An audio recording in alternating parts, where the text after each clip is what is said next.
Welcome to The Source, where we combine the headlines with in-depth conversations with the newsmakers themselves. Sitting in for Pinky Webb, I'm Mai Rodriguez. Today on the program, Davao City Mayor Sara Duterte resigns from local party Hugpong ng Pagbabago and takes her oath under Lakas-CMD hours after. But former Senator Bongbong Marcos is firm he will not back out of the presidential race and running for VP is not an option. Hugpong ng Pagbabago Secretary General Anthony Del Rosario joins us live. And later, the results are out for the 2021 physician licensure exams. We speak to the one who topped the exams, Ian Gabriel Huyad, live.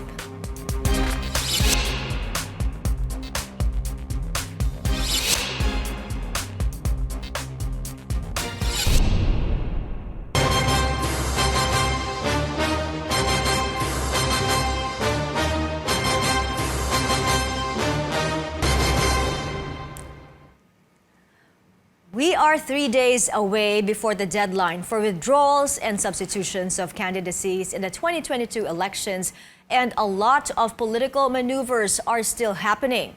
Davao City Mayor Sara Duterte took her oath with Lakas-CMD on Thursday, the party of former President Gloria Arroyo. This comes amid speculations she will file as a substitute candidate in a national post.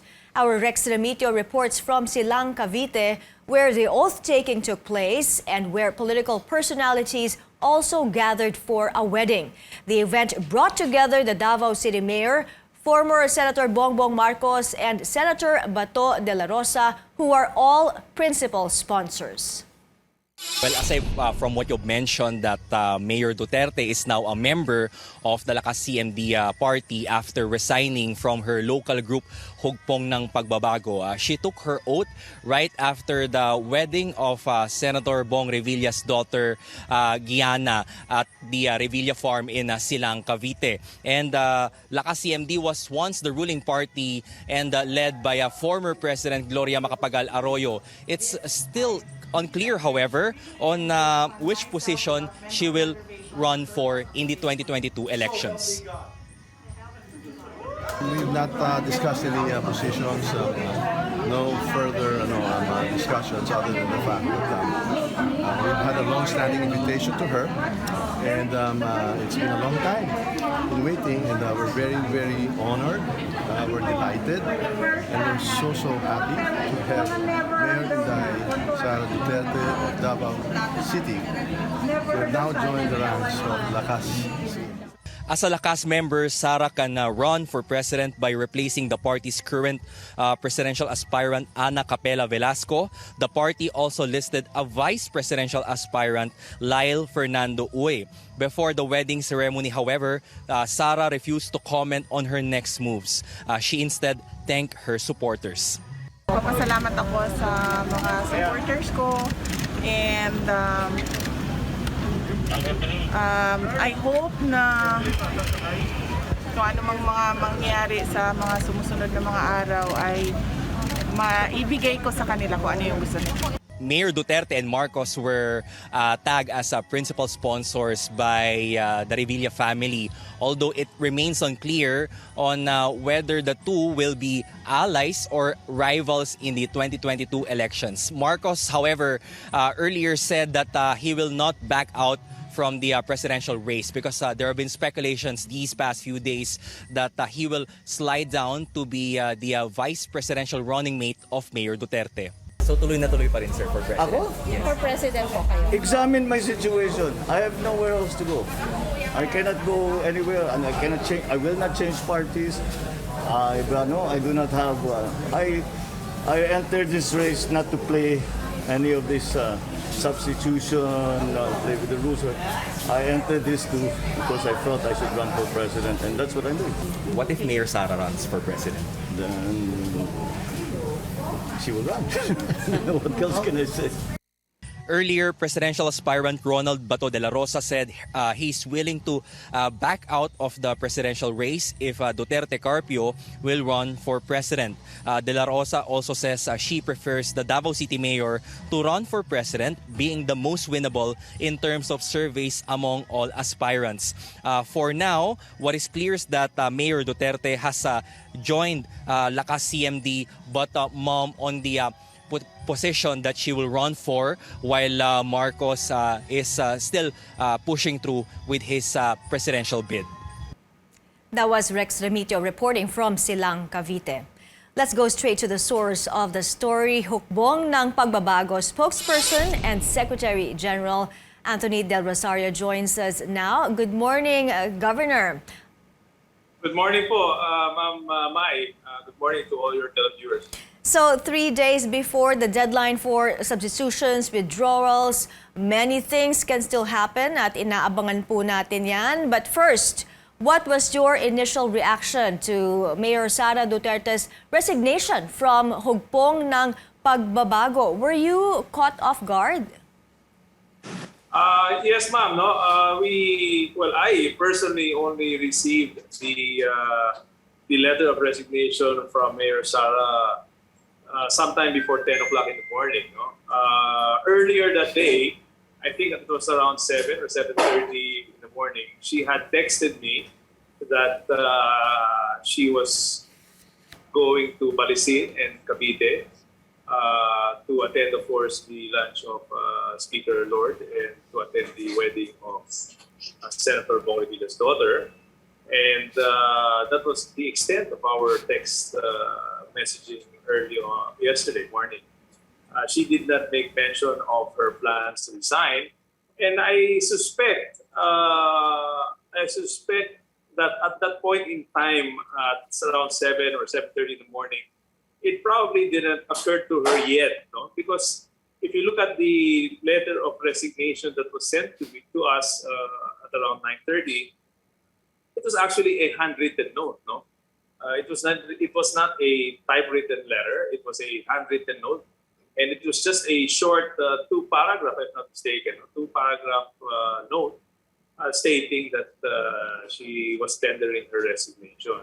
So, suspecha ko po is she probably decided to do that prior to boarding her plane to Balisin, no? Because right when I received the letter and I was informed that she planned to resign, I immediately tried to get in touch with her to find out what was the reason for her resignation. But unfortunately, she was already in the plane at the time, no? So hindi ko na siya nakausap.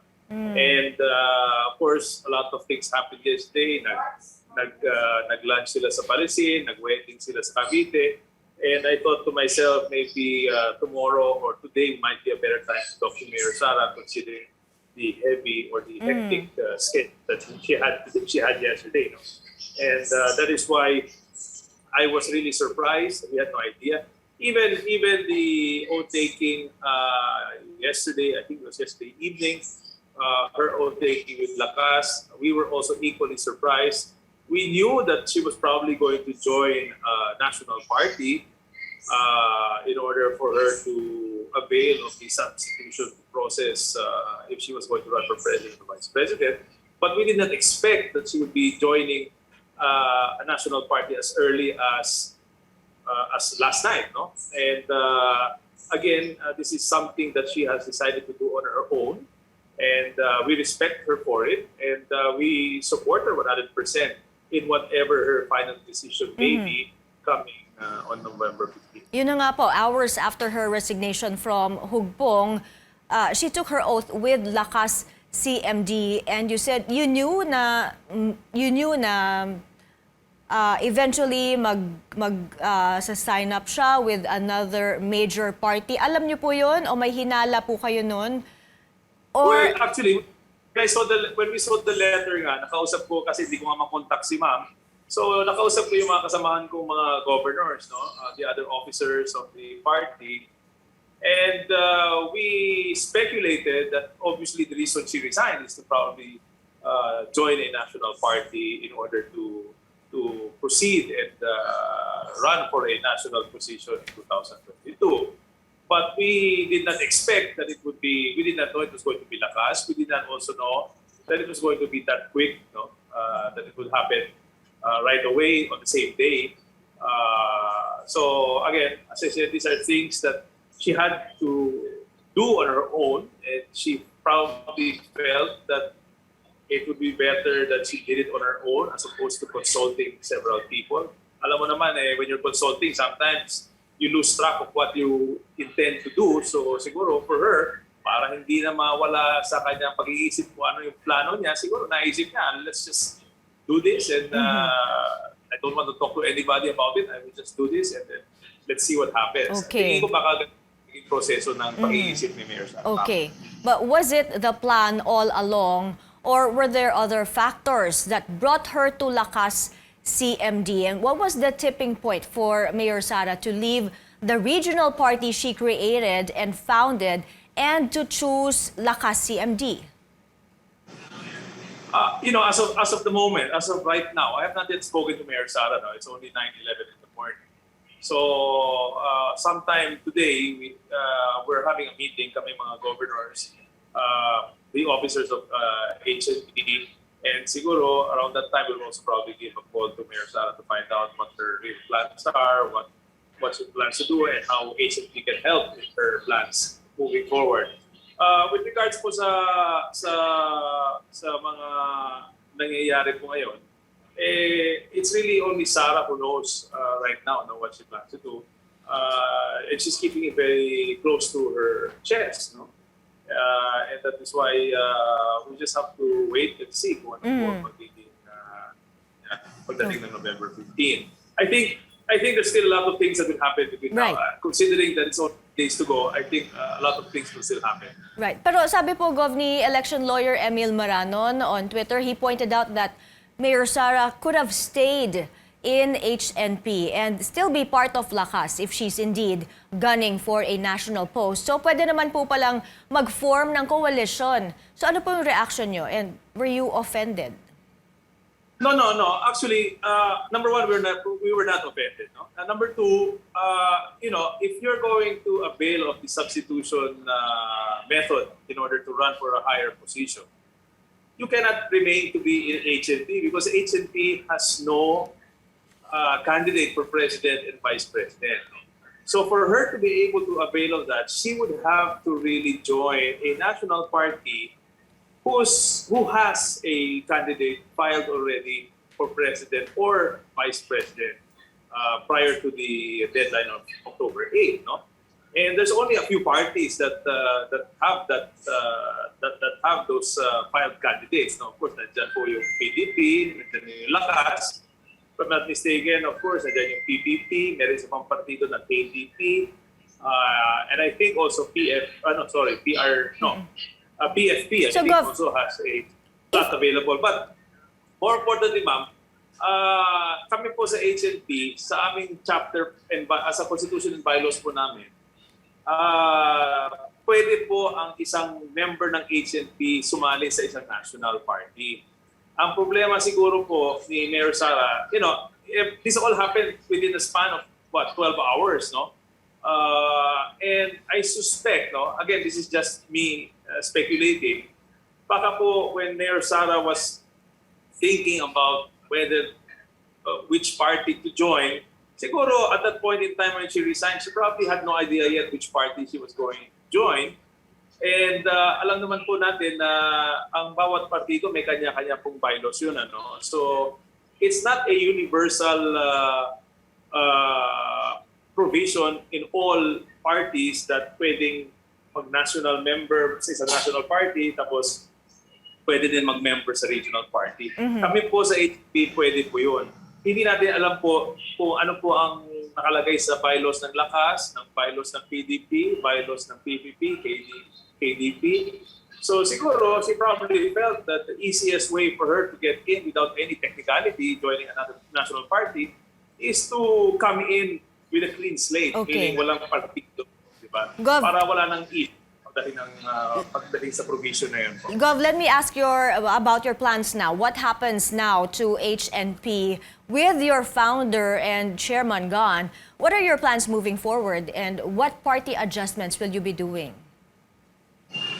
Well, kami po sa Davao region, of course, HNP will remain to be a formidable party in the region. As of the moment, kami po ang pinakamaraming kandidato sa Davao region, no? In the different provinces throughout Davao region. We have the most number of candidates from governors, congressmen, mayors, vice mayors, down to the last councilor. No? So, wala pong problema pagdating po sa ganun na issue. And we do not suspect any of them leaving HNP because of Mayor Sara's resignation yesterday. But of course, we expect also that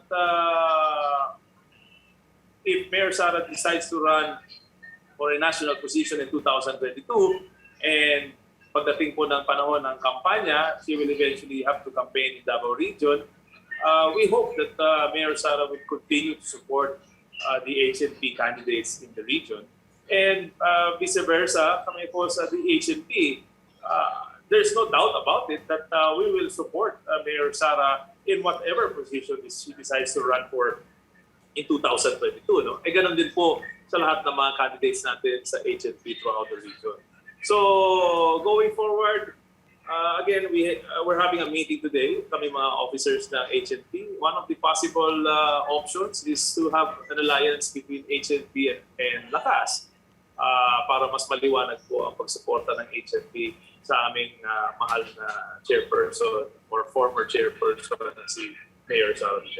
So you mentioned an alliance, possible alliance with Lakas. So thinking back, pwede naman po palang hindi siya nag-resign from Hugpong? Pwede naman po palang magkoalisyon na lang yung Hugpong and Lakas-CMD?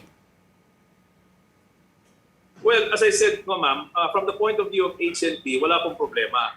But I do not know po from the point of view of Lakas kasi I'm not a member of Lakas. So I have not So seen depende the sa bylaws of ng... Lakas. Yes, depende sa bylaws Kasi ng may mga parties. Hindi po kasi pro forma, hindi kasi po pro forma yung bylaws no? So each party has their own unique bylaws, and none of us in HNP are familiar with any of the bylaws from the other parties.